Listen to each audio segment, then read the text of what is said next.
সকালবেলা হেলমেটটা মাথায় দিয়ে নাইমে গেলাম মিশনে। আজকে যামু আমার গার্ডেনে আর হেইনে যাইয়ে কিছু ফ্রেশ তরতাজা সবুজ সতেজ সবজি সংরক্ষণ করমু। এইটা হইলো আমাগো ছোটখাটো সবজির বাগান। আর এই বাগানে এমন কোনো শাক নাই যে যেটা হালাই নাই। আমার বাপের দেশের যত শাক আছে সবই এটার মধ্যে ফালাই থুইছে।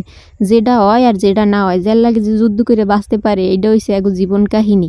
কিন্তু এখানে আমার পছন্দের একটা শাক আছে, সেইটা হইছে এই যে পাশে মাসকলাই শাক। এটা আমার সবচেয়ে বেশি ফেভারিট শাক। আইয়ে বইয়ে গেলাম শাক তুলতে, আর আমি এত দূর তো শাক তুলতে পারি, মাঝে মাঝে নিজেই অবাক হইয়া যায়। আমার লাগে মনে হয় গরু যদি ঘাস খাইতে পাল্লা দেয় হেও মনে হয় ফেল করবে। এটার মধ্যে সব ধরনের শাক হইছে, কিন্তু আমার বাড়ির মানুষে খালি খায় লাল শাক, আর কোনো শাক হেরা বেশি পছন্দ করে না। বাকি যে শাক হইছিল সেগুলো উড়াই উড়াই সব মানুষের দিয়ে দিছে। এই বাগানকে আবার বেশি দূরে না, হেলে আর আমি এবার এরম করে পোস্টপাস দিয়ে ভিডিও করতাম না, মানুষ এবার দেখতে আশাআশি করতো। এই বাগানটা এককালে আমার জানালার লগে রুমের পাশেই, তাই এর লিগে আইয়া আমি একটুখানি ভাবটাপ লইতে পারি।